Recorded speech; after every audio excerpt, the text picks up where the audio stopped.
we're going to start. Okay. All right, so go ahead, Kayla. Hi, Mr. Sherman. Hi, how are you? I'm good. How are you? I'm fine. Alright, so I'm doing a project on Mae E. Francis and how she took a stand for education in Iowa, and I just have a couple of questions for you. Okay.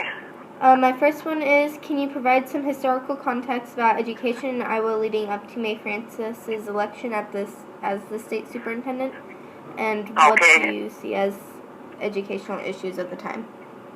Okay, well here's my take on what was happening at that time. Iowa was growing, and kind of the time period from the 1890s through the 1910s, well, maybe a little 1890, let's say late teens. That was kind of a golden time for Iowa economically. We had more people moving into Iowa. Iowa had rich farmland that was being developed, and we had improvements in farm equipment so that farmers could be more efficient and work with larger numbers of acres, grow crops, and so it was kind of a golden economic time. And our population was growing. We had more farmsteads being established, and so that was all a very prosperous time. We started school consolidation in 1897 with the first school consolidation, Buffalo Center Rake up in Worth County, and so we had started school consolidation. But we also had more people moving into Iowa, and so while we had some school consolidation taking place, closing some rural schools and combining them into consolidated schools, we also had a growth in one-room schools. The peak time period for country schools in Iowa was 1901, when we had 12,623 operating schools in Iowa. But as I said, we had started consolidation, and those consolidated schools continued through the early 1920s, and we had about 400 school consolidations that had taken place. Mae Francis was very successful as a teacher. She started teaching in a one-room school, and you probably know all of this. Continued with her education at Iowa State Teachers College, got a 2-year certificate, continued to take classes, got her BA degree, and as she was going through this process, she moved from one-room schools, teaching positions, to a graded school, to an elementary principal, a high school principal, superintendent, and then became county superintendent of schools in Bremer County. And had responsibility for overseeing more than 100 one-room schools in Bremer County. And she was in that office like from 1916, 1919. And then was recognized by the state superintendent of Public Instruction, P.E. McClanahan. And McClanahan asked May if she would become the supervisor of rural schools in Iowa. And May agreed to do that. And so she traveled around Iowa visiting lots of one-room schools as the supervisor. She was also asked by McClanahan to develop the legislation which became to be known as the Iowa Standard School Law. And that was adopted, passed by the legislature in 1919 and became law in the summer, and we had the first standard schools in Iowa that were gained standard school recognition in 1920. So, May was well known throughout the state, and announced that she would become a candidate, run for office as state superintendent of public instruction. And that raised a lot of eyebrows in the educational community. Who's this young upstart that's challenging the incumbent state superintendent? And then it raised a lot of eyebrows among voters in Iowa. Who is this young woman that's running for office? And Iowa had never elected a woman to any statewide office. Mm-hmm. So that created a lot of excitement. Okay, now again, let's hone in on another thing that was happening in the early 20s in Iowa. As I said earlier, it was kind of a golden era, robust economy. But things started to change. And in 1920, Iowa farm income had reached $1 billion. And that was a B.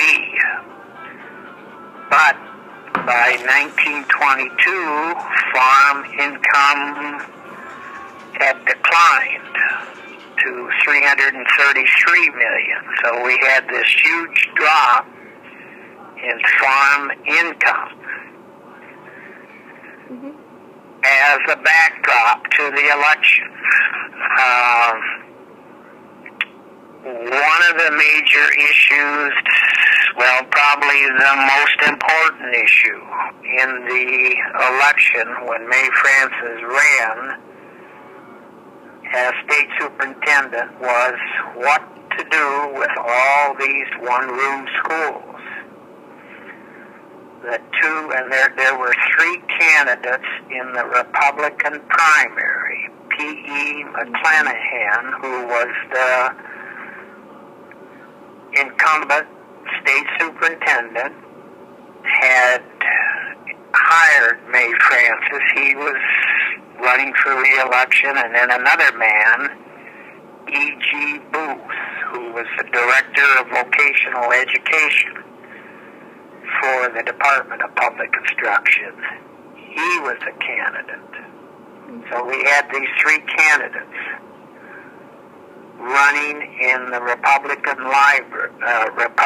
primary.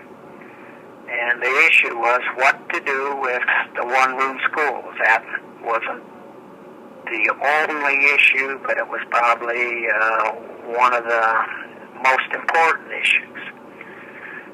the two men said, well, we need to continue to consolidate rural schools to ensure that children get a good education.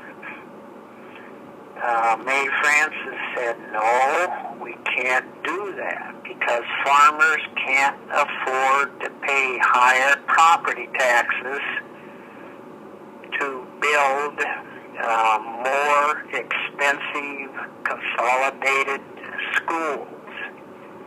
And instead, she said, we need to use the standard school law and work to improve rural schools with the standard school program. And May was right. She understood what was happening in the rural countryside and understood that farmers couldn't afford higher taxes to build consolidated schools. But she also knew that farmers wanted to improve this rural school so that their children would get the best possible education. And May really did a better job of understanding the concerns of rural Iowans than did McClanahan or Booth. And that was, I think, the major factor that helped her win the Republican primary election. And then the other issue, women's suffrage, was coming in. And women had the first chance to vote in that 1922 election. So that helped May Francis, a woman on the ticket, running for statewide office. And those were major factors that helped May Francis win the election in 1922, and then she took office in 1923, served 4 years. So this whole issue of taking a stand, May Francis took a stand for the one-room schools, saying country schools were important, they needed to be improved. The two men said, no, we should continue to consolidate country schools. So she took a stand on that issue. There were other issues that she took a stand on. She said we needed to continue to upgrade certification for teachers. We needed to encourage teachers to continue to work towards a BA degree so that we had higher, better qualified teachers teaching in rural schools. And you, I think, indicated about the dress issue. She took a stand that the state superintendent shouldn't dictate how students or teachers should dress, that the state shouldn't establish a dress code or hairstyles for students and or teachers. That was better left for local authorities to decide. So again, that's another way that she took a stand on changing clothing, grooming for women. Okay, I've kind of rambled on here, and let me stop now. And is there anything that you want to further ask on that area? Let's see. Is there anything that specifically do you think led to her taking a stand when so many others disagreed, besides her growing up at a rural school and teaching in one? Well, I think she understood. She had a better background. She was a teacher that came out of a one-room school environment. She grew up on a farm in southeastern Minnesota. She understood people in rural areas, I think, much better than Mr. Booth or Mr. McClanahan, and she cared about kids just like they did. I think all the candidates that ran as state superintendent cared about children and wanting to have the best education. But she understood, had her hand on the pulse of rural Iowa and understood the concerns that farmers had and knew that they couldn't pay higher taxes. Their income, primarily as a result of low prices for corn and wheat and other products, hogs, cattle to a lesser extent, everything that the farmers were selling, the prices were declining rapidly, and so they just couldn't afford to pay higher taxes, and they couldn't afford to build consolidated schools. And she understood that because she was traveling around Iowa and visiting rural schools. She understood that better than people living in Des Moines and not getting, the two men got out in the state, but they didn't get into rural areas as much as Mae Francis did because that was her job. She was a supervisor of rural schools, and she would go out and network with county superintendents and then get into schools and visited thousands of rural schools in her capacity as supervisor of rural schools.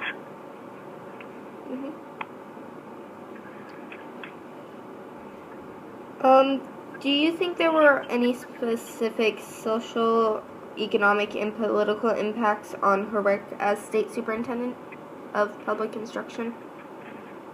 Well, I think she was well respected by local people, but not by the educational establishment. And by educational establishment, I mean city superintendents and the Iowa State Teachers Association, which today is known as the ISEA, the Iowa State Education Association.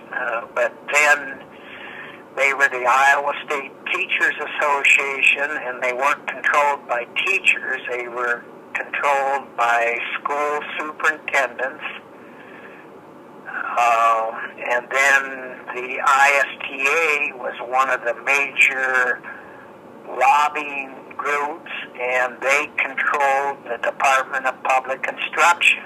And the Department of Public Instruction objected to Mae Francis because when she became state superintendent, she kind of cleaned house, turned out a lot of the people that were in, and there weren't that many people. It was probably, and I can't give you the exact number, but probably fewer than 20 people that worked in the Department of Public Instruction. So it wasn't a huge staff like the hundreds of people that we have today. It was just a few, but she turned them out and brought in her friends and associates that antagonized the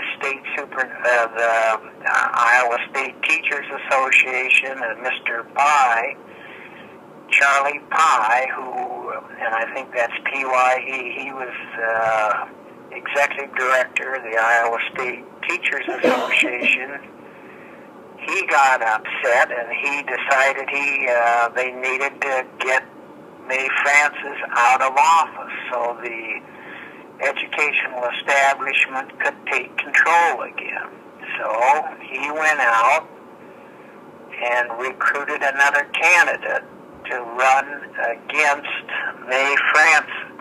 And he recruited a perfect candidate, Agnes Samuelson. And maybe you've heard of Agnes Samuelson. She grew up in southwest Iowa. She started teaching in a one-room school. Mhm. And then she became county superintendent of schools in, I'm trying to think which county, but anyway, county superintendent. And then she got a position at Iowa State Teachers College, or Iowa, what was, I get mixed up on the names. It was UNI, State College of Iowa, and then I think Iowa State Teachers College in the extension office. And she was able to travel around Iowa, not as much as May Francis did, but travel around through the Iowa State Teachers College extension office. So she had a similar background to May Francis. She started teaching in a one-room school, became a county superintendent of schools, worked in the extension office, so she was a perfect candidate for the educational establishment to run against May Francis. And when the election came up in 4 years, they ran against each other. It was a very close vote. It took about a week to get all the votes tabulated, and then when they were counted, Agnes Samuelson won the election by less than a little over 50%, and May Francis had a little over 49%. Very, very close contested election. And again, the issue of one-room rural schools, what to do with those, were a major issue. Mm-hmm. And Agnes Samuelson supported.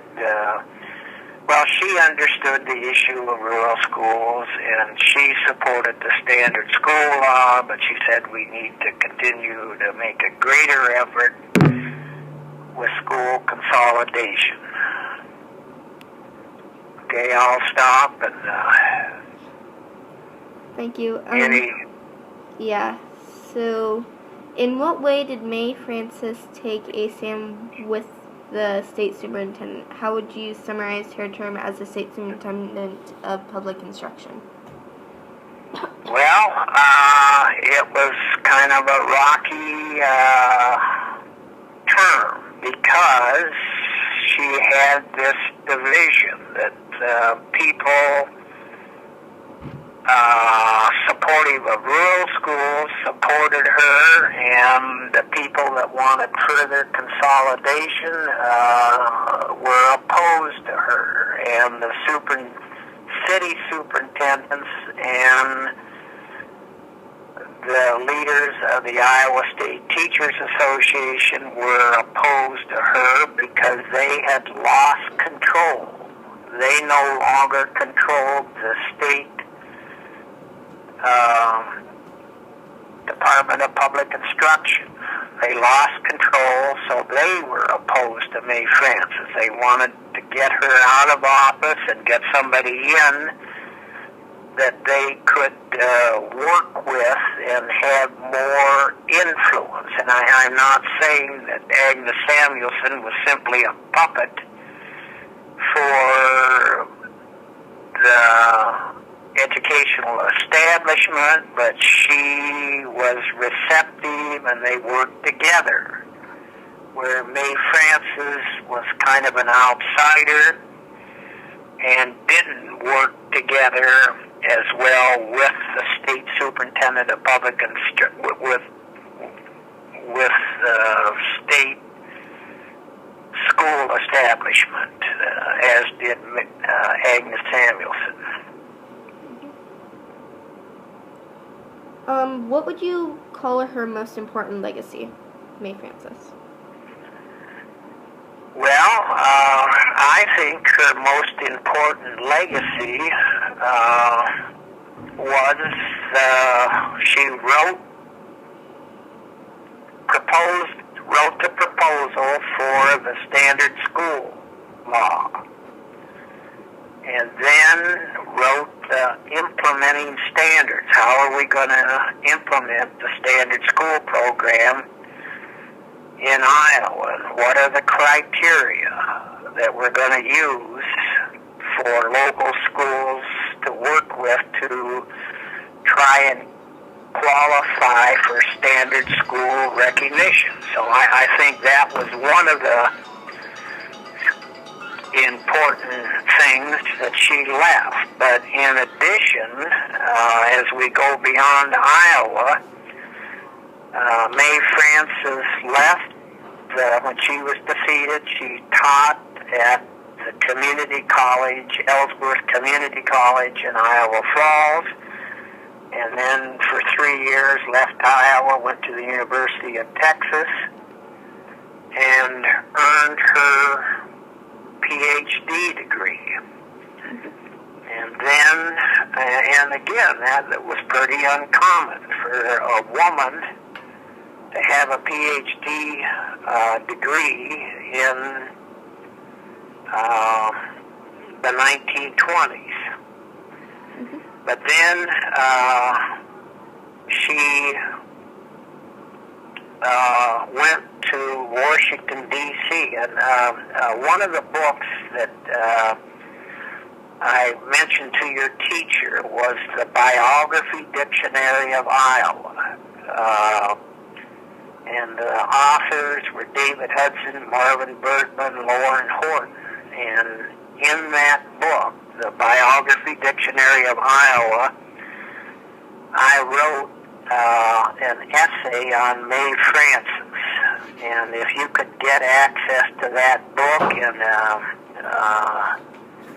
your teacher may have it, or it may be in the public library in Council Bluffs, but I listed the different things she did once she left Texas and got her PhD degree. She taught, well, let's see, the first thing, I think she was worked for the U.S. government as an economic analyst for the Manpower Administration. She taught at Chevy Chase Junior College in Washington, D.C., was a professor of economics and English at the College for Women. Well, it was the College for Women at Lucerville in Maryland. And she also was director of adult education for the New York City schools.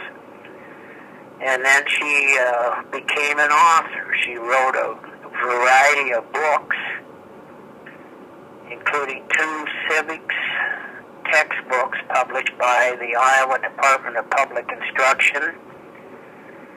And she wrote a 4th grade spelling book. And I think I have a copy of that 4th grade spelling book, and I think it could be used today in public schools, maybe as at the 3rd grade, right when children are learning how to spell. But even more important, she wrote 2 historical novels. And one of them was very well received, Jim Bowie's Lost Mine, and that talks about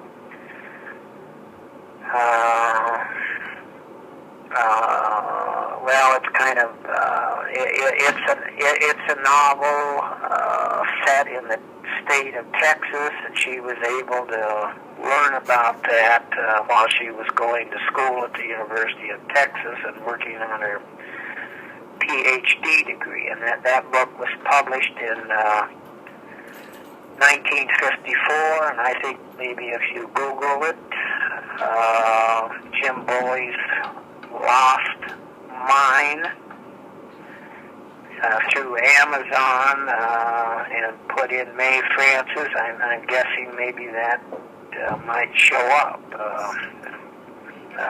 You could learn a little bit about that book. But it was a popular novel that went through several printings. So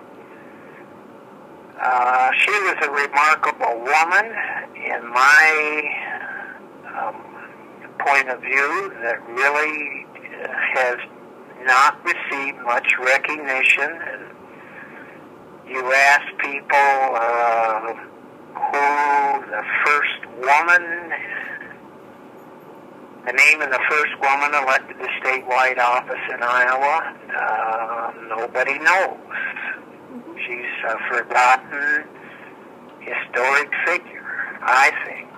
And the standard school program was probably the most significant piece of rural school legislation that had an impact and did more to improve rural schools than any other piece of legislation from the 1920s through the beginning of the 1950s. So during that 30-year time period, that was probably the most significant piece of educational legislation, especially that impacted rural schools, as any piece of legislation passed during that time period. I agree.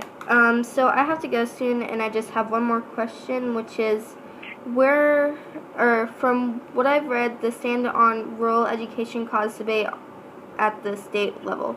It was called the Francis Investigations. What prompted the investigation? What do you see as a great controversy over the stand? Okay, well, and I can send this by email, but there's a discussion of this whole investigation. Richard Smith wrote a history of the development of the Iowa Department of Public Instruction from 1900 to 1963. And that investigation is described on a couple of pages, page 135, 136, and I'll send the citation out by email. But it says, for many months, charges were circulated around the state concerning alleged illegal and unfair acts by the department. Miss Francis was charged with raising the grades of teachers to permit them to get a higher level of certificate. She refused to accredit some consolidated schools and arbitrarily refused certificates to some of those schools. And that was referenced in that Midland School article, which I think you ran down, and it says the matter was not settled, and Miss Francis left public office after her term as state superintendent was completed. And I didn't probably do a very good job, but there were critics of May Francis, and they came up with these charges that were never substantiated, and it was a distraction, but really they were charges filed, but never really documented, never substantiated, and to me, it was a minor issue related to her career and her accomplishments. So it's a minor issue, and I think it's certainly appropriate to note that charges were discussed by different legislators, but it never really came to any formal investigation, and nothing was really ever substantiated, and it was dismissed. And again, it was part of the controversy she created with her stand against school consolidation. She was a woman, a single woman, elected to statewide office, and again, some people in the 20s did not think it was appropriate. Well, some people thought it wasn't appropriate for women to have the right to vote, let alone to run for and be elected to statewide office. So all of that, she was a controversial figure. Thank you so much. I have to go. Thank you. Thank Okay, you, Bill. well, again, Deborah, are you still Yep. there?